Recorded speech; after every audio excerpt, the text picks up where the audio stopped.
did. So, but anyway, preached the funeral Monday. Anybody that's in our Sunday school class, I talked about it Sunday. Wasn't really focused. I couldn't focus Sunday because I had to do something that was pretty hard for me. I had to preach one of my daddy's sisters.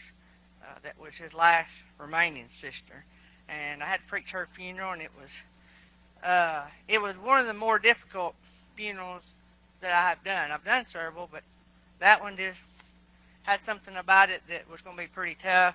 And Sister Melissa happened to be there, and I think there was somebody, maybe Philip was there. Anyway, we had some people from here that was there that were friends of our family. So I got through it. I lived through it, and thank the Lord for how that come out. Thank you all for praying for me. So I got through that. But in preaching that funeral Monday, and my days are messed up because the funeral we thought was going to be on Sunday, and it wound up being on Monday, so I kept thinking Monday it was Sunday. So I keep thinking today's Tuesday, and I nearly missed church. Had I not been asked to preach, I would not have made it probably. But Kate's called me this morning and asked me last minute if I could fill in. But anyway, Monday, when I was preaching the funeral, I had really put a lot into it from Friday to Monday, and my Aunt Betty was one of the most loving person you'll ever meet. She was one of those people that loved everybody. Their daddy deserted them when they were little, went MIA. There's my son and Tristan, yay! And here I was talking about them. They slid in. They didn't tell me they were coming. That shocked me. But anyway, sorry about that, guys. I digress.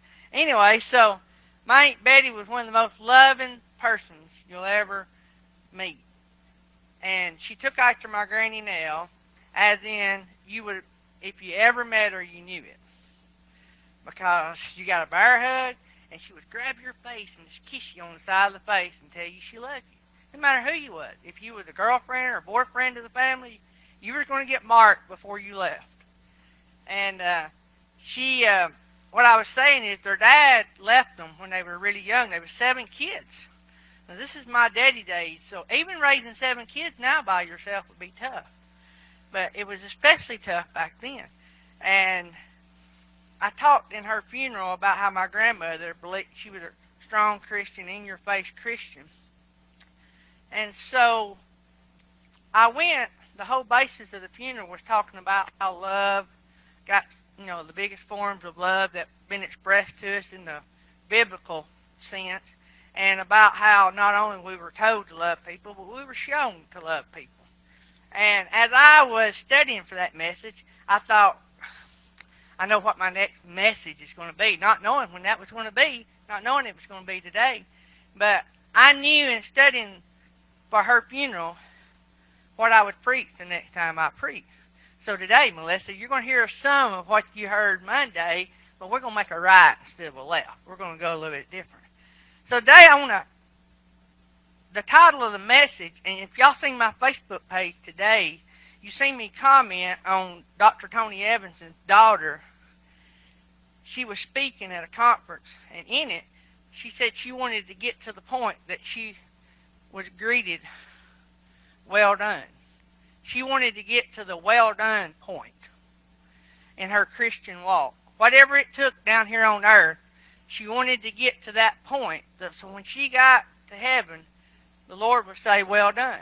So that's the title of tonight's message, is well done. But I think for us to get to that point, we got to back up and go over a story that we all know by heart. But I think we pass it off. And as I said at the funeral, I think it becomes to the point that it's a matter of fact. It's not, it's sort of like a childhood story. For God so loved the world, He gave His only begotten Son. Whosoever believeth in Him should not perish but have everlasting life. That's sort of the attitude we take about it because we know it. That was one of the first things we learned in Sunday school. And in saying that, we know the meaning behind it, but I don't think we stopped to think about how big a deal that was. we think God gave his only begotten son.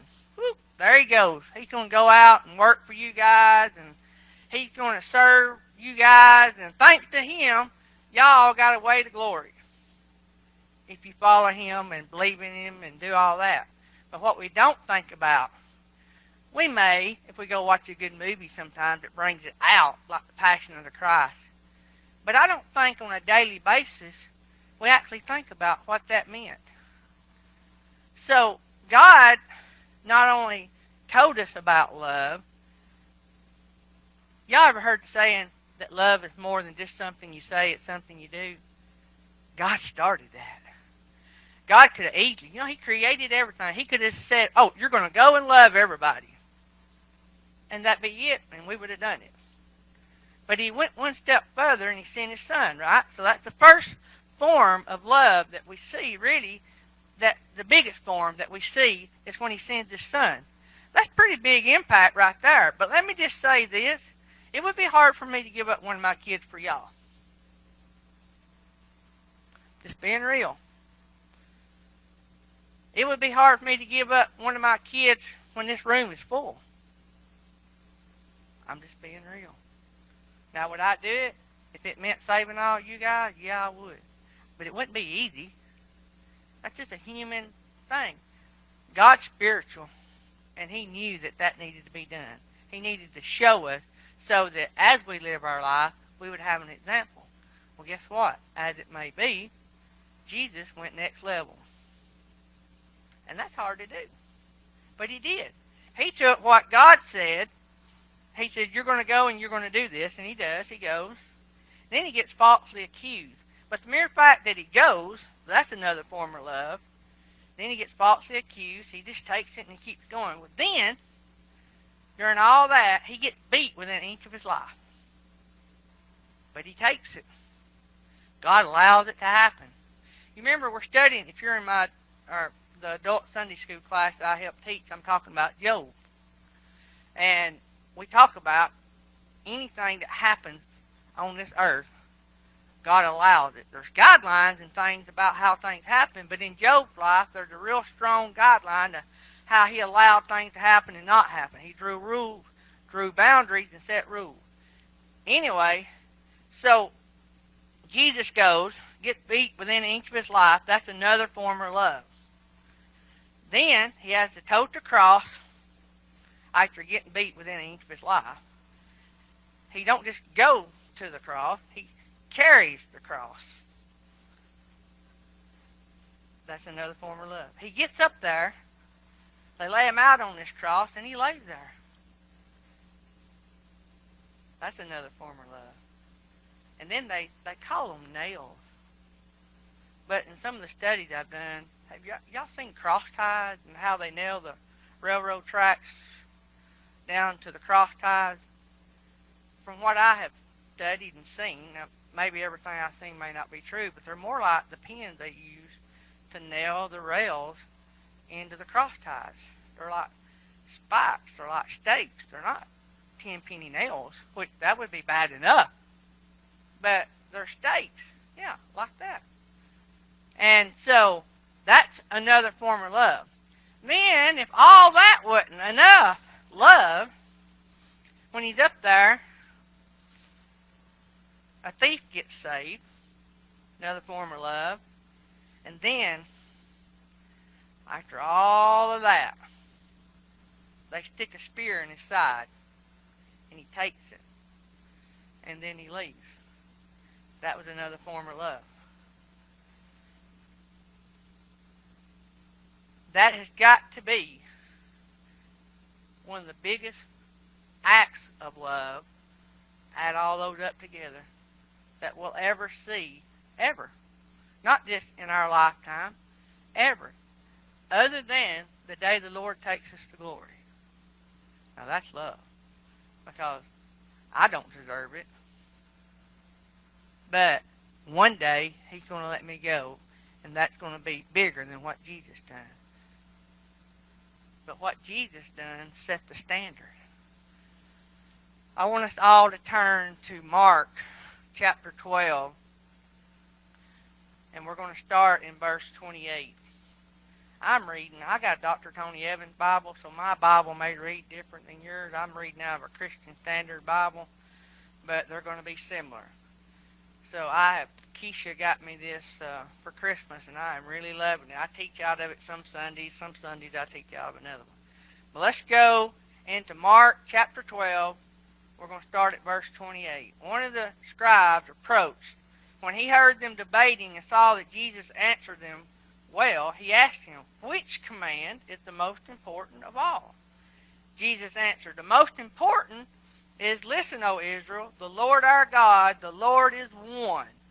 Love the Lord your God with all your heart, with all your soul, with all your mind, and with all your strength. The second is, love your neighbor as yourself. There is no other commandment greater than these." Then the scribe said to him, "You're right, teacher. You have correctly said that he is one, and there is no one else except him. And to love him with all your heart, and with all your understanding, and with all your strength, and to love your neighbor as yourself is far more important than all the burnt offerings and sacrifices." When Jesus saw that he answered wisely, he said to him, "You are not far from the kingdom of God," and no one dared to question him any longer. In other words, we are to love, I'm reading the commentary here, we are to love God with the totally of our being. It is one thing to claim that you love God. It's another thing to demonstrate it through everything you say and do. Remember that. Jesus connected the vertical love, God to us, with the horizontal love, which is us to everybody else. The two necessarily go together. To love God is to passionately pursue his glory with your total being. To love your neighbor is to decide to compassionately and righteously seek his or her well-being. I told the story about Jesus dying because you had to know what the standard was to know what our commandment or our command is. Because it says to love him with everything that we have. I'm guilty of this next statement. Sometimes I feel like, and a lot of times I feel like, that I'm a part-time Christian. The Bible says we're to love them, love God and love our neighbors with everything that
They're saying turn it up. Can y'all hear? Anyway, that I couldn't have got them in here to win them over. Everybody's got their own way of doing things. And I understand that. But when I was studying about love this week, I got to thinking that maybe, I don't know, the Lord gave us all these luxuries, and we're just not grateful. It's sort of like John 3:16. God give us a plan and give us a story, and we can't use it because we got too many things. We got, TV, and we got good jobs, good careers, we got air conditioning. I don't know. I just got to thinking this week that, me included,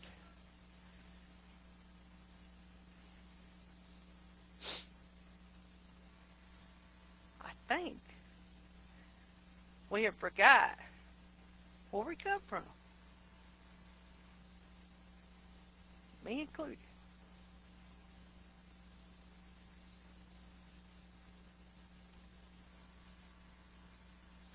It's rare. I'm one of the guilty. I'm not preaching at nobody.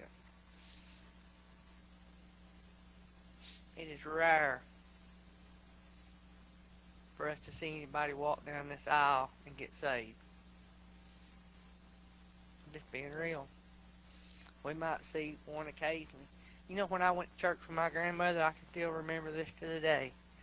There was not a Sunday 4 or 5 people didn't get saved. It wasn't all my grandmother. The church was full of my grandmother Cunningham, Roger and Marzell Sims. That's how I got to know them. Marzell's just a lot like my grandmother, but the church was full of people that went out. It was their goal from one Sunday to the next to fill that church up. Not necessarily with members, that's great, but to fill it up with people that didn't know. I don't know, I may be preaching to myself, I don't know. I just feel like the Lord had a word. And the word to me was, we got to stop and think about where we came from. And then we got to write on our bathroom mirror the point that we want to achieve. And my goal, if those don't know what I'm talking about, you write your goals on your bathroom mirror. I do. I'm going to write well done on mine. It ain't that I'm at that point now, but I want to be at that point. And the only way we're going to get there is to remember where we come from. We got saved because we believed everything in this book.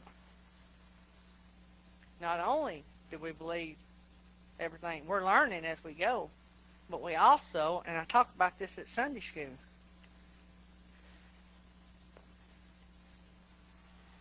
usually every time I preach, I ask, do you believe in the Word? Everybody will say, yeah. Then a lot less people will agree to the next term. I'll say, do you believe that the thing that this is a living, breathing Word? What I mean by that, do you believe that if it happened in here, it can happen here today? You get a lot less yeses, but there's a few. If that's the case, we don't have to sacrifice flesh. There may be an occasion somebody will die promoting the gospel. But in the United States, yet, we don't have to. So far, we don't have to. I don't know of a single person here in the United States that's give their life, unless it may have been, some kind of accident or something. But we got it made, guys. Jesus died a horrible death. And we're afraid somebody will talk about us. I'm preaching to myself. I'm guilty. I'm the first one. Life sentence, if that's what it is.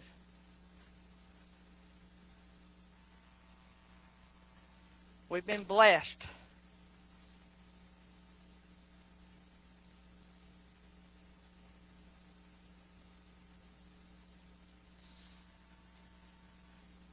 when Melissa can tell you that I struggle with Monday in a bigger way than most of y'all know. And Pastor Thomas knows. And it is a responsibility of not only pastors and preachers and mission pastors and church leaders. It is a responsibility for us to spread the word and to give people hope.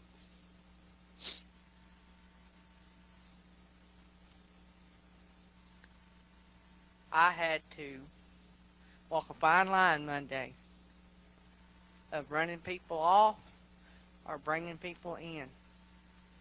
That was my big challenge. It wasn't like preaching in a church. If you preach at a church, everybody's in to some extent. When you preach at a funeral, a lot of times the majority you're trying to win, but you got to do it. It's different. It's different.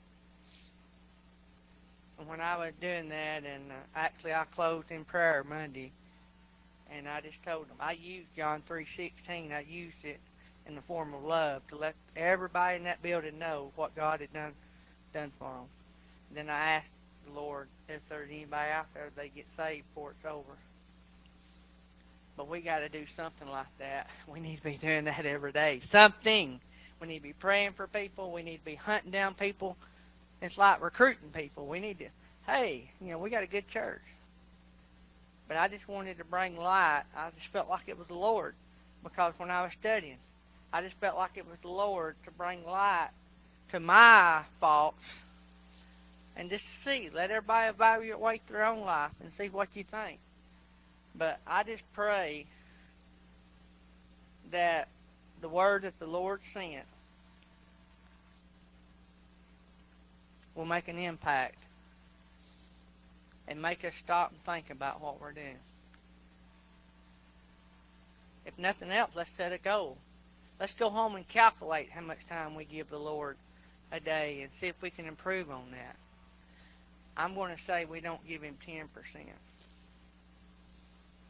I'm going to say it's less than 5. Guilty. I'm going to say it's less than 5. How many people think that's right? It ain't right, is it? Less than 5. I don't know that been ever brought to my attention. And sometimes it takes somebody else bringing it to your attention to realize you're doing it. I didn't realize it. It didn't even dawn on me that I was studying for that lesson. It didn't dawn on me. I said, well, if it didn't dawn on me, just think about who else it didn't dawn on. Less than 5% of our time. Let's make it a goal. I'm going to make it my goal to increase my time. If we're studying, if we're reading the Bible, let's do like I say at Sunday school. Let's study it. And while we're studying, let's pray over what we're studying and see if the Lord will put somebody on our mind and see if we can start winning some more people. That's the goal. That's the ultimate goal to the message. I want to leave you guys with something. I've been trying to do this at Sunday school. When I see something that is, whether it's fitting for the lesson or not, when I see something that's really impactful, but this actually impacts what I'm teaching. This is Charles Spurgeon. The joys of heaven will surely compensate for the sorrows of earth. In other words, our reward for what we do here will be much greater than somebody talking about us. Love you guys. Anybody need to pray before we leave? Everybody good? I hope I hadn't hurt anybody's feelings because I was preaching to myself. I just let y'all in on it. All right. I'm going to give her to Pastor Thomas.